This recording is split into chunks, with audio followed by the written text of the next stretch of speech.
Hey guys, welcome back. Today we're going to be talking about alopecia areata, covering the story of Dr. Gary Linkov, a New York-based hair transplant surgeon who deals with alopecia areata, and he was courageous enough to share his story on social media. So let's check it out and learn a little bit about this type of hair loss.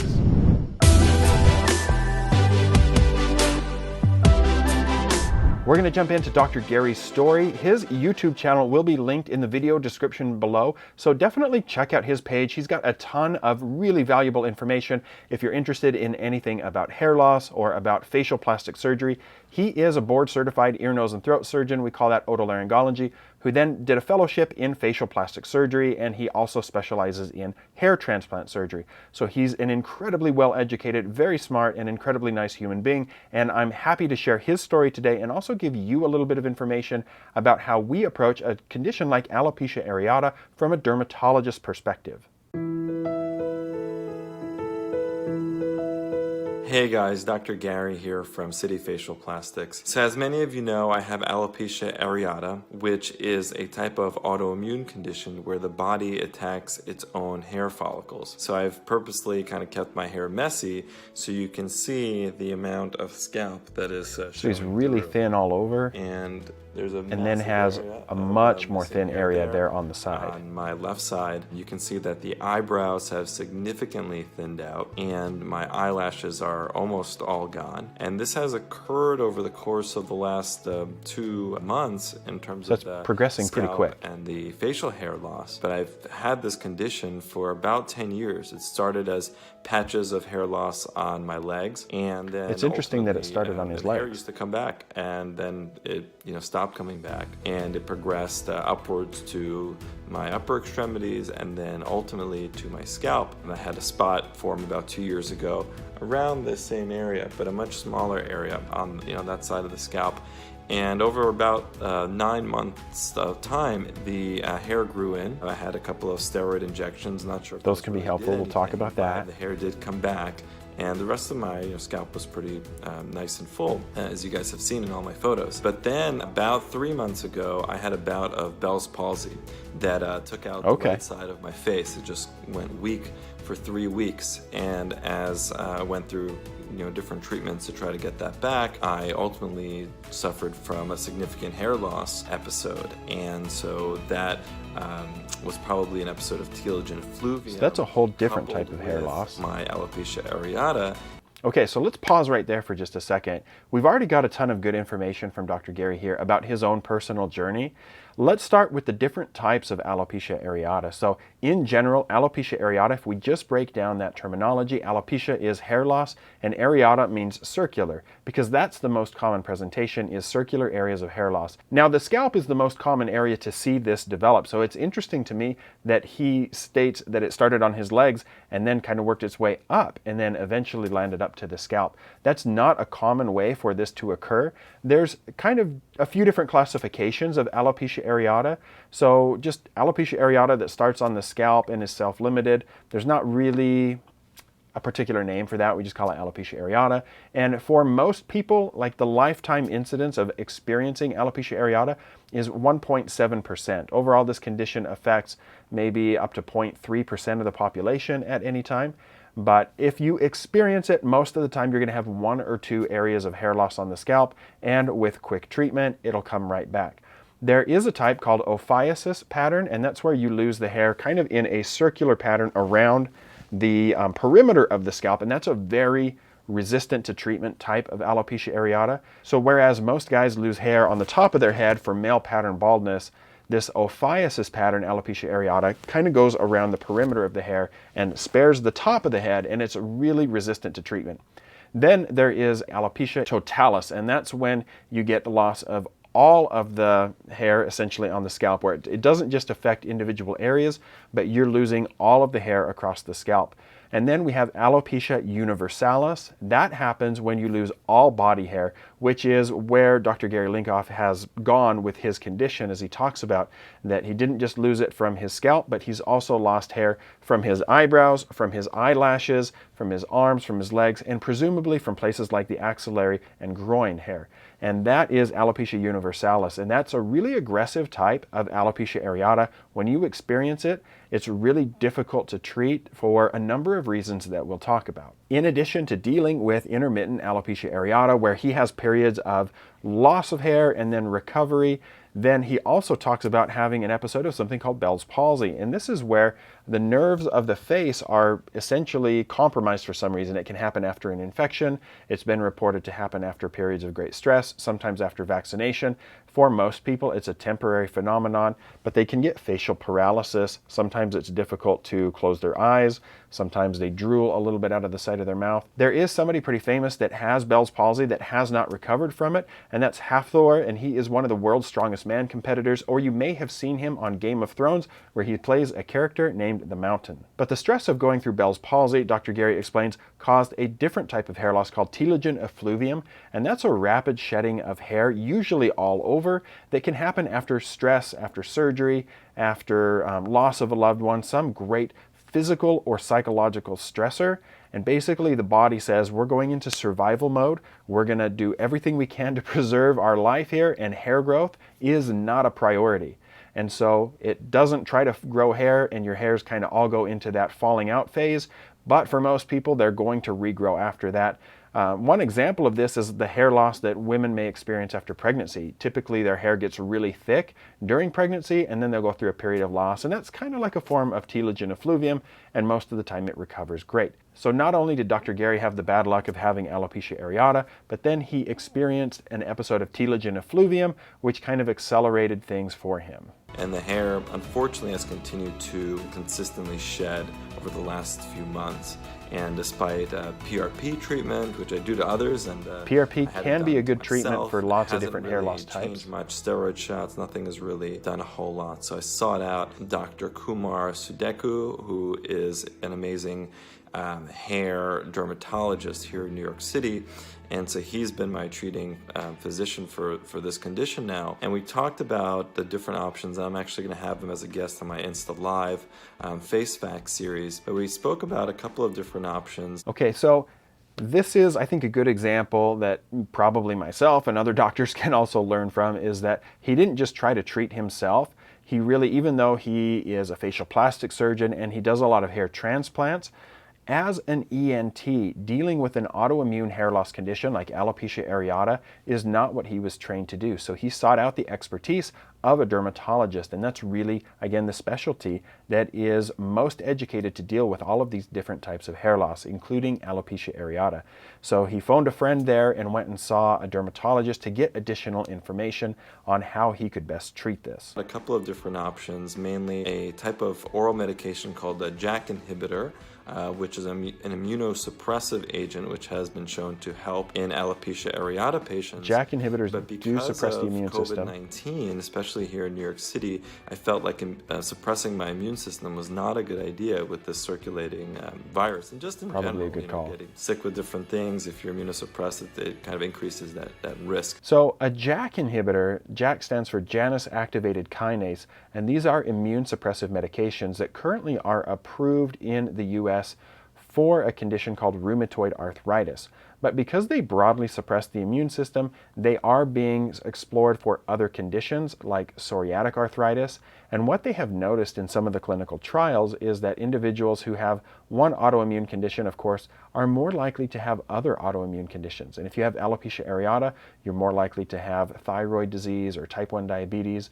But some of these patients with rheumatoid arthritis or psoriatic arthritis, in the clinical trials for these JAK inhibitors, the one that's approved and is being used most is called Xeljanz, they also had alopecia areata, and some of them regrew their hair in these clinical trials, which led to additional studies for the use in alopecia areata. Now, alopecia areata is a true medical condition, and it's psychologically distressing, and it can impact a person's quality of life to a great degree. But also, we know that hair in some ways is cosmetic, and I don't think that alopecia areata is a purely cosmetic condition. But we also have to take, anytime we're dealing with a medication, the risks and the benefits of that medication versus the treatment and the risks and benefits of not treating that condition. Now, when you have something like rheumatoid arthritis or psoriatic arthritis, failure to adequately treat that condition can be crippling. It can literally eat away the joints of your body and make you unable to walk or unable to use your hands. So there's a little bit more justification to use a medicine that can put that into remission, but may have a fair number of side effects. When it comes to alopecia areata, it's a little bit harder to make the justification because a lot of times there's no systemic symptoms. You're going to be able to function just fine. You can do all of your activities of daily living. And so taking a medication that has significant side effects is a little bit harder to justify, which is why we don't have an approval for an oral JAK inhibitor for alopecia areata at this point. And that's also why it's been slower to be approved for psoriasis or psoriatic arthritis, because we have other really good ways to manage those. So it's really got to have a good place in order to be justified to come on the market. And that's why we've seen a delay. But they can be used off-label. Just because they're not approved for alopecia areata, they can be used off-label. I have prescribed them in my clinic, and it's a great conversation with the patient about the risks and benefits. And where he practices in New York City has been one of the hot spots for COVID-19. And working in healthcare and chronically being exposed to people who may be ill, he elected not to take a JAK inhibitor, and I think that's probably a good decision in this case. About 50 to 60% of people who take a JAK inhibitor will see regrowth of their hair in alopecia areata. One thing that he doesn't talk about here that might be an option is to use a topical JAK inhibitor.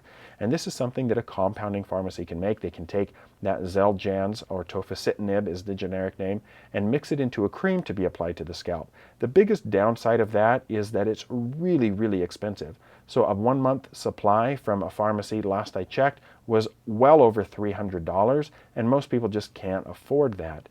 And it doesn't work as well in a topical formula as it does oral formulations.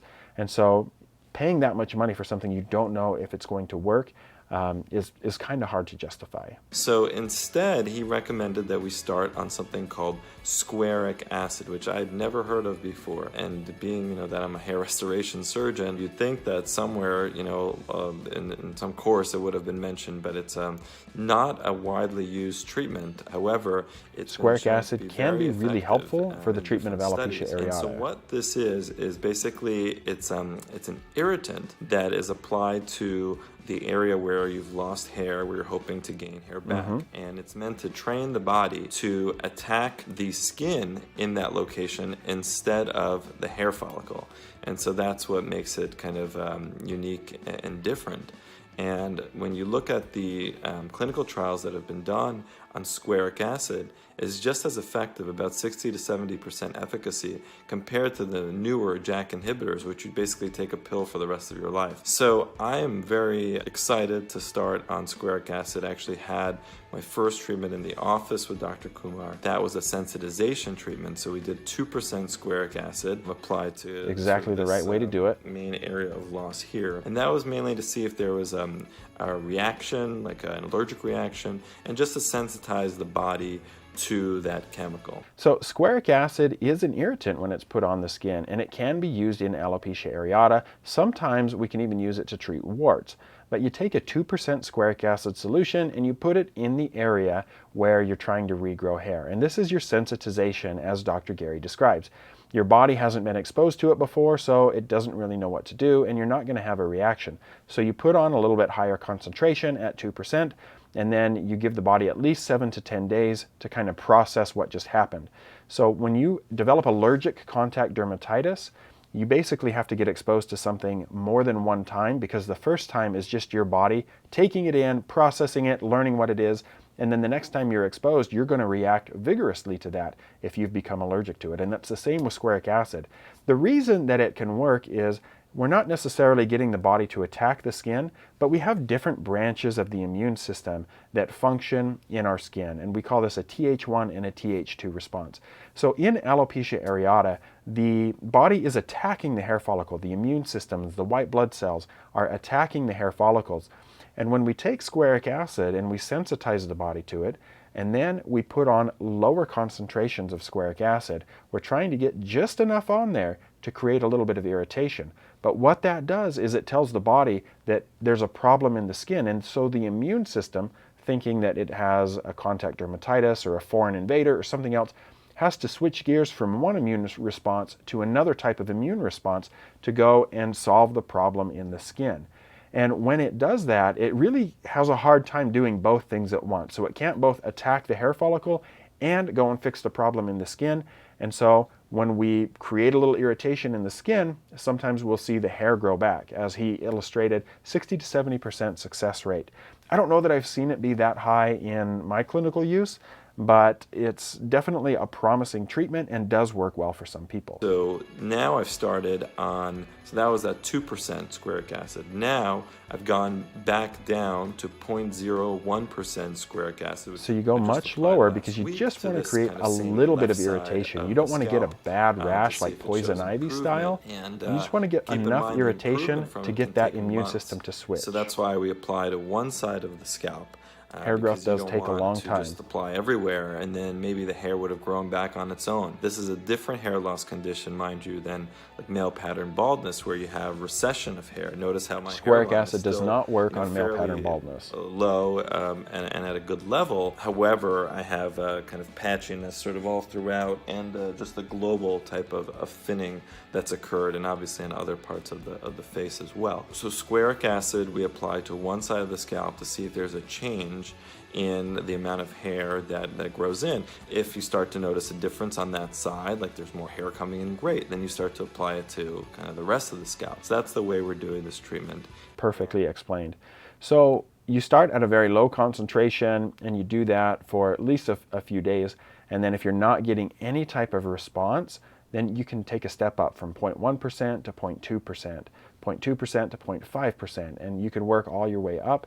Now sometimes it's not very common, but you may get all the way back up to 2% squaric acid in order to get the kind of response that you need, but usually you can get an irritant response before you get all the way back up to 2%. And you want just a mild response. It's a little bit itchy, but it shouldn't be painful. It shouldn't be like interrupting your life all day, every day, the way that a poison ivy rash would. In the next couple minutes of Dr. Gary's video, he goes through a demonstration of using squaric acid, and he has his wife help him apply that. A few tips about that kind of application that he mentions are, make sure that when you put it on, you're protecting your eye. So you don't want it to run down and get into your eye. Also, you want to do it at night because you don't want to be getting sunlight on that area. You can get a phototoxic response where if you put that on the skin and then you're exposed to the sunlight, you can get a really bad type of rash that can develop, and you want to avoid that. So you put it on at night and then you'll wash it off in the morning, and he kind of illustrates that, and you can see how it's applied if you want to check out his video. Now we're going to jump into the results that he's gotten or hasn't gotten from squaric acid, so let's take a look at that. Hey guys, Dr. Gary here. So just a quick update on where I'm at with the alopecia areata. Basically, the hair continues to fall out, as you can see. So it's unfortunate. It's not working very well for him. The hair on top kind of keeps shedding and falling. It's getting worse. Definitely worse than where he was at the start of the video. I am working on these squaric acid treatments, which is basically a topical immunotherapy that tries to get the immune system to target the surface of the skin and not the hair follicles underneath. Exactly. I'm also looking into actually doing systemic immunotherapy as another option. And so yeah, but for now, I think we're just gonna start to shave it down. So he's taken the leap here and he's going to shave off the remainder of his hair because it's very patchy at this point. And this is a big change in somebody's appearance. Just keep going, just like that. I've never done this before, so it's kind of very a strange scary experience, but we'll update you guys when this is over. All right, so here we are. There he is. We did it. First we used a trimmer to get like the long hairs down short, and then a razor to finish off the rest. So he went all the way. Pretty interesting process, and I guess this is the new look for the time being. This is where the psychological component of alopecia areata comes in, is that you lose control over how your hair looks. And when that happens, you try a lot of different therapies and hopefully they work. But unfortunately, in Dr. Gary's case, it didn't work and his hair loss continued and got very, very patchy. So he made the decision to just remove the remainder of the hair that he has. That doesn't prohibit him from continuing to do any therapy, so he can continue to use squaric acid, and he'll be able to see the areas that are still growing stubble and that aren't growing anything, so they can still apply squaric acid. He's going to be looking at immunotherapy, and he's going to kind of continue to explore his options. But this was, really a vulnerable way to kind of reveal his story. Really grateful for Dr. Gary for doing that. We're going to close out and see what else he's got in his video. Hey guys, so as you can see, I still don't have the hair. I shaved months ago at this point, and there's still nothing. Still nothing. But that's okay. I've got these nifty new glasses. I think he looks which good. Is fun, and I've been getting allergy shots. So I've been going every single week, keeping up on my shots. Every week they kind of go up on the either the volume. Trying to see if maybe this kind of systemic immunotherapy might help to remove that trigger, whatever's causing his body to attack his hair. And you know, it's been interesting just kind of adding that into the weekly routine. So I'll keep doing that probably for the rest of the year, maybe another 6 months or so of shots. But what I've noticed is that my nails are less brittle, which is nice. They feel much stronger, and that's obviously super important. So alopecia areata in really severe cases can make you lose your nails as well. Keep you guys updated with what comes next. So he's seen a change in the quality of his nails even being on immunotherapy, but hasn't regrown any hair yet. So that is Dr. Gary's story. That is, you know, kind of a background on alopecia areata and seeing it in real life with somebody who, you know, experiences it on a day-to-day basis, and a little bit about the therapies. What other questions do you guys have about alopecia areata? Have you suffered from it? Do you know somebody that has? What kind of therapies worked well for them? Let's talk about it in the comments below, and I can do additional follow-up videos depending on your questions. I look forward to seeing you guys next time. Thanks for following the channel.